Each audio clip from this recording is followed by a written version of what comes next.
Hello, everyone, and welcome to another episode of Environmental Justice Now. My name is Leah Jones, and I am the Education Coordinator at Virginia Interfaith Power and Light. Thank you all so much for joining us again for another episode this week. Today is a special episode to celebrate and reflect on the importance of Indigenous Peoples Day as we approach the official holiday on Monday. So to get us started, I would just like to pause for a moment for a brief land acknowledgement. While we're on a video call right now and many of us are joining from different places, it is critical to remind ourselves that we gather on the unceded land of the Indigenous peoples. I am joining from so-called Richmond, Virginia, and I am currently located on the land of the Powhatan and Chickahominy peoples. If you are unsure whose land you are on and would like to find out, you can visit native-land.ca to find out. So, since 1937, Americans have celebrated the theft, subduing, and eradication of Indigenous peoples in the name of what has been historically known as Columbus Day. In recent years, we are finally beginning to see a shift in the national narrative of how we understand this holiday in American history.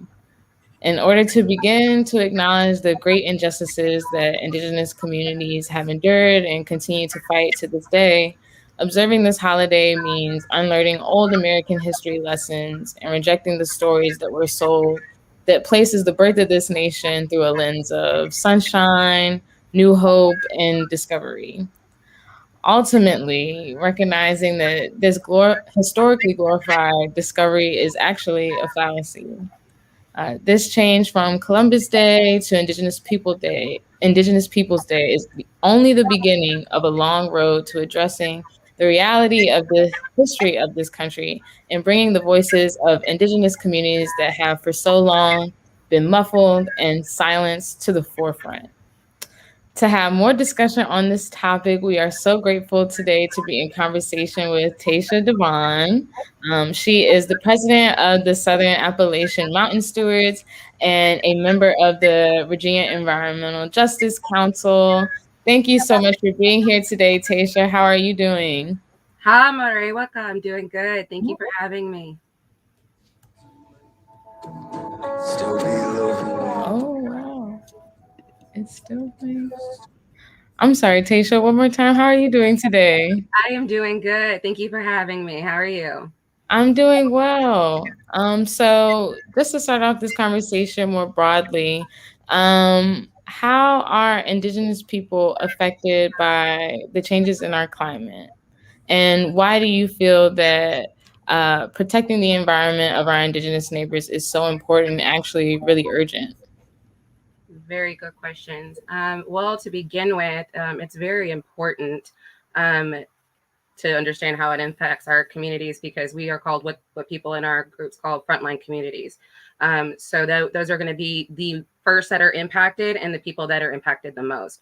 9 times out of 10, these communities are going to be people of color or low income, which is obviously going to be Indigenous communities.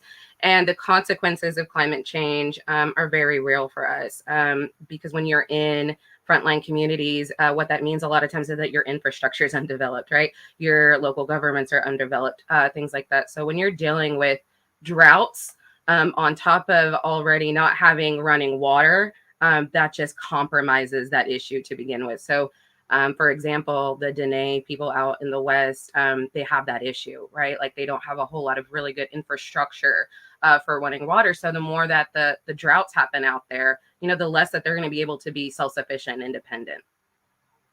And they're feeling the effects of climate change in even harsher way. Like it's doubled. The effects are doubled, tripled, because, like you said, the infrastructure is already poor. So it's like compounded on top of this. Yeah, and most of our indigenous communities are in these places that are going to be impacted, no matter what the climate crisis is. So if you're in the West, and it's going to be drought. It could be an oil spill down in the South. It could be hurricanes down in Louisiana, right? I mean, hurricanes here in Virginia. So there's all of our communities are in these places that are going to get hit first on whatever type of consequences come out of the different climate changes.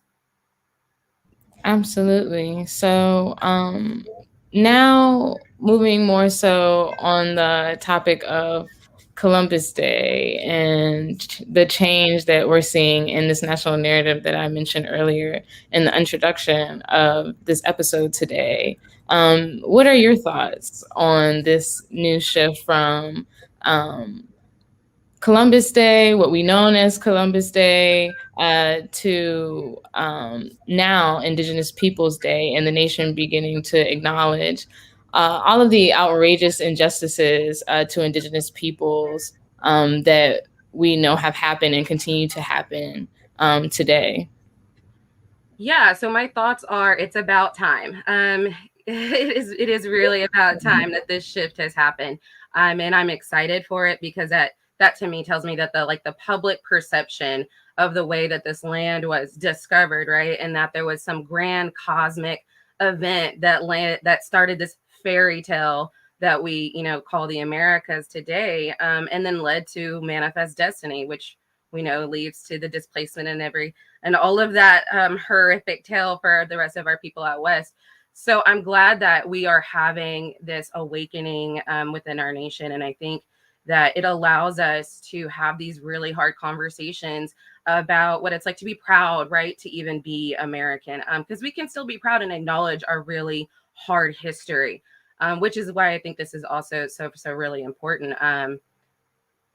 Because protecting where Indigenous people reside and protecting our environments, we're targeted, right? This is not an accident. This was not just something that they were like, well, we're just going to do this and this happened later and oops, there's pollution. This was planned. And I feel that we are discovering that as a nation, that we're not accepting the lies that have been told to us, and we're rewriting that story in the way of a lens of truth. And I also feel that, especially in Indigenous communities, like it's been a long time coming. I'm a member of the Comanche Nation, and we have not acknowledged this day as Columbus Day for a very long time. We call it Chiefs Day. So in our own communities, we have done a lot to rebrand and redo and change the shift of the narrative. So very excited to see it happen across the nation. Absolutely. I'm excited too. And I think I'm really happy that you also mentioned Manifest Destiny, because I can't help but also think about how denying these injustices that have been done to the Indigenous peoples have also been so easily a reflection of the way that we also treat our environment, and the pillaging of our land, and what, has left us in the place that we are today of extreme climate crisis, only further affecting, like we mentioned earlier, these same communities that have been silenced for so long and ignored, and in many ways erased, quite literally. So that is such an important point. Do you feel like, do you have any other thoughts about how this can directly relate to environmental justice? This shift from Columbus Day to Indigenous Peoples Day. Is there anything else that comes to mind for you? I know you mentioned that in your own personal tribes, you all call this holiday Chiefs Day, or have referred to this holiday as Chiefs Day for a while now. Is there any other thoughts that come to mind, or specific parts of your celebration of this holiday that relate to it?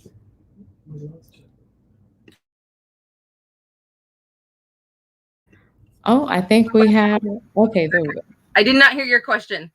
Oh, I was just asking you if we lost you for a second.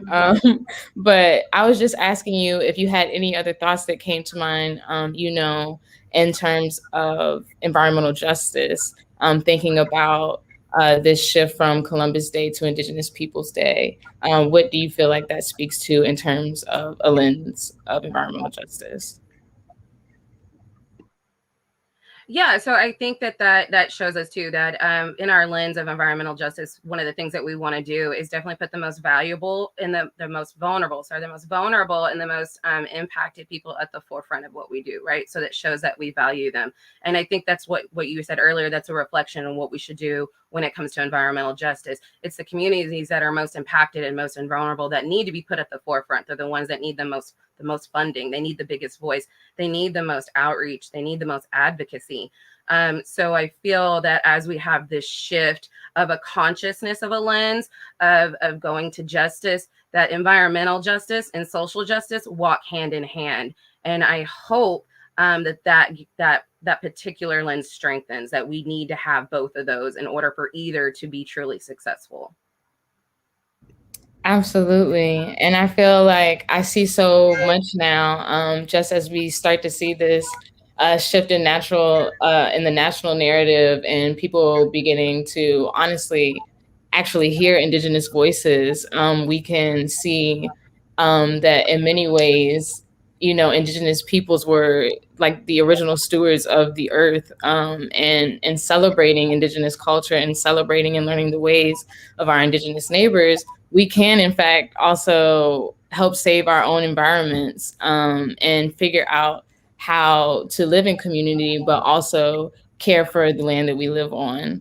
Oh, yeah, 100%. Yeah, like you said that well. Like we were here for thousands of years, stewarding the environment in which a way that it was symbiotic, right? Like we didn't take more or less than what was needed.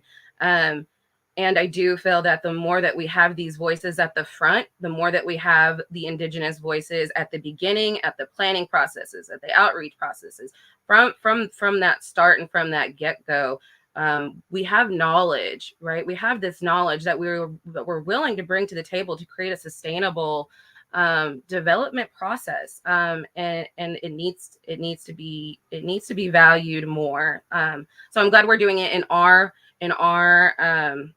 spaces, in environmental justice and in social justice and in our movements. But yes, it needs to be on a whole nother level. Absolutely. So now, I think I have a few more questions for you, but I want to now start thinking about turning this larger, broader conversation of Indigenous peoples across the nation, more so now, just in terms of Virginia. Do you know of any ongoing environmental justice fights in Virginia Indigenous communities? Specific to specific Indigenous communities, I would say I'm not aware of any at the moment. However, I know that we have been fighting against the Mountain Valley Pipeline, which would have impacted some Indigenous sites. Also, the Indigenous communities that are recognized in Virginia are mainly coastal communities. So that's the water, hydroelectricity, um, all of those different issues when it comes to the coastal resilience package, I think is important to look at when you're looking at Indigenous communities, but also reaching out, right? Just reaching out to Indigenous communities is a big deal. So I'm hoping that on the Environmental Justice Council, I will learn more about the Indigenous communities in the North, because those are the ones that we don't really have a whole lot of access to. And where I'm from in Southwest Virginia, used to be Cherokee and Shawnee land, but they were displaced, right? So they're no longer in this state. So, you could go and check out the Eastern Band of Cherokee, which is now in North Carolina, and you can go to their webpage. You can go to their environmental justice or environmental department, and you can give them a call and ask them, what issues are you guys working on? Is there anything that I can get involved with? Is there any volunteer work that I can do? So I don't know of anything specifically, but there are a number of ways that you can get involved, and I'm sure there are a number of issues that each individual tribe is dealing with themselves. Right. So This question you've kind of touched on a little bit already, but I am wondering, like, do you have any thoughts of ways that we can work together with our Indigenous neighbors in terms of like policy, more policy things? I know you've already said a little bit about outreaching is a great first step. But do you have any other things that come to mind or ideas that come to mind about things we can, or actions, ways that we can bring the voices of our Indigenous neighbors into the laws that we see in the state of Virginia or even across the nation? Yeah, so I think that land access is something that a lot of tribes are dealing with, especially when it comes to hunting and fishing, in along those lines. So any type of policies that is public access, we want to look at any policies that have to do with federal spending and state spending, especially as it comes to development and infrastructure. The Clean Water Act, I mean, that's a federal policy, but we also have state versions of these policies. So that the Clean Water Act, the Clean Air Act, all of these things, I think we should always be aware of, because those are the things that are definitely going to impact Indigenous communities. But again, also just really getting active, as in becoming a volunteer for environmental justice in your own community will definitely support what's happening in Indigenous communities, because so the more that we can strengthen and operate through these lenses, it will spill over into what Indigenous communities are doing. So if you can't specifically reach out to an Indigenous community and get specifically involved in a policy that is for them, and for us get involved in something locally. Right. And if people do want to get involved with something locally, what are the ways that people can do that? Is it just through accessing a website, and then reaching out to any contact information that's on that website?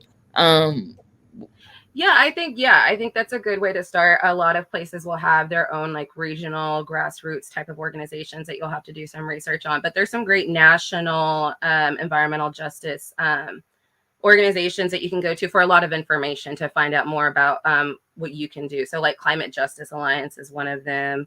The Indigenous Environmental Network is one of them. The Indigenous Environmental Network is a great place to really start if you want to find out like regionally what you can get involved in. Excellent. Thanks so much. These are all really great resources, I think, for people trying to get involved.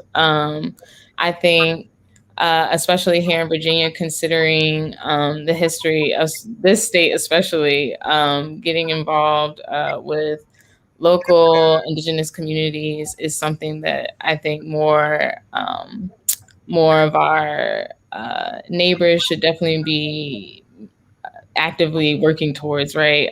Especially our advocates as well. I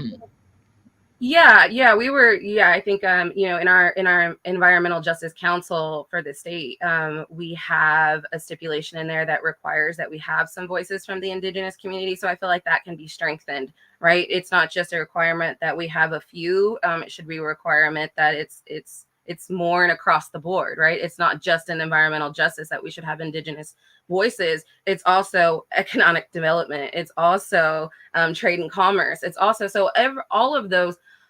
So yes, I think that from our communities, there needs to be more of an outcry and a demand to have Indigenous folks at the forefront of state and local government. Absolutely. Thanks so much for your insight. I think we're starting to come towards the end of our questions. So now, from this discussion, we've already heard so much about how we should be trying our best to support Indigenous communities in this fight for environmental justice, but also these fights are intersectional. So recognizing that. Are there any other ways that we can continue to support our Indigenous family, our Indigenous neighbors, other than volunteering or just trying to connect with these local tribes? Yeah, no, so I always think that of course spreading the word is a big part, right? posting on social media, getting that out there, reposting articles, engaging in the comment section. Those things are all very important. But we do unfortunately still live in a very capitalist society. So donate, right? Donate, donate, donate. Wherever you can really find an organization that you feel is really putting boots on the ground in an Indigenous community. So like Climate Justice Alliance and the Indigenous Environmental Network are definitely two of those. Those are national, they're not state, but they could help you find that. So yeah, donate, donate, donate. $5 goes a long way. $10 goes a long way when we're talking about getting out into the field.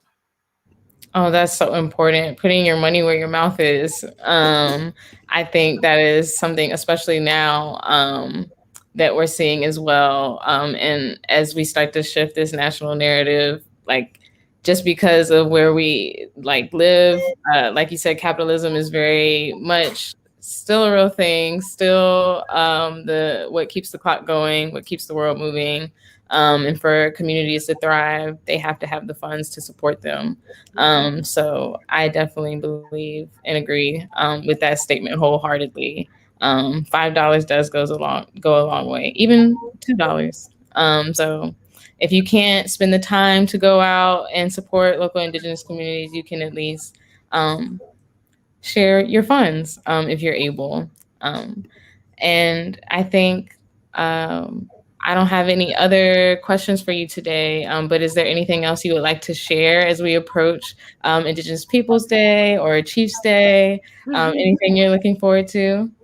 I'm looking forward to more of this, seeing more of these collaborations. I'm looking forward to more of hearing more voices like mine and seeing more faces like my mother's in places that we haven't, and hearing more of a liberation and freedom speech as opposed to what we're going to get out of it and what does that mean.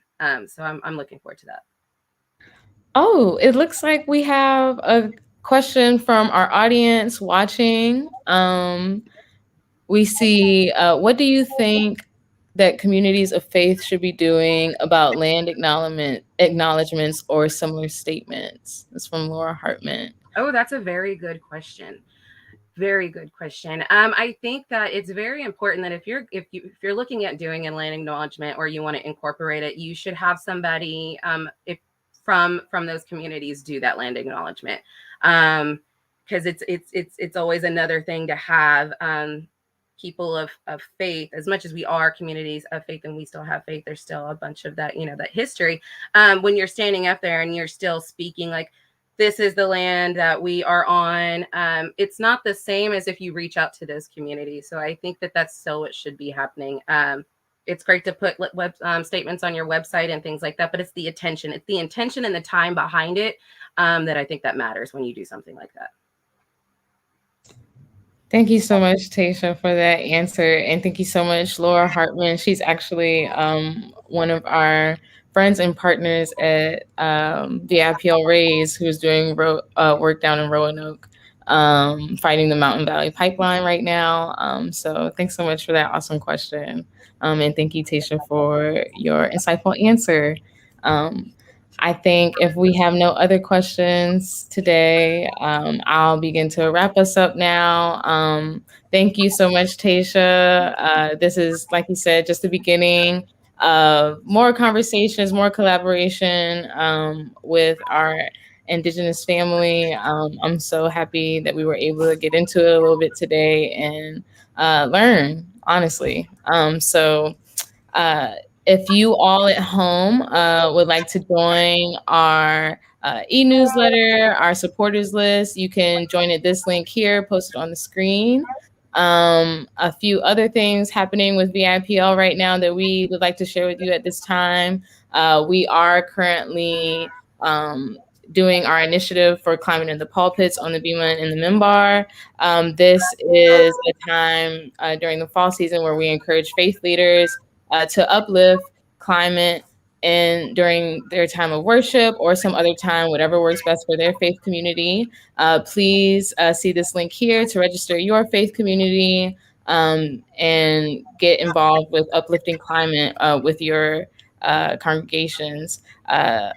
Along with Climate in the Pulpits, we also have a job opening right now. We are hiring. We have a communications position open right now, full time. So please go to this website and check out that position. If you know someone, pass it along to them. That would be great. And for everyone else watching at home, thank you so much for joining us today. Thank you, Taysha. I hope you are able to join us again. And we will see you all on our next show next week. Thank you. Bye-bye.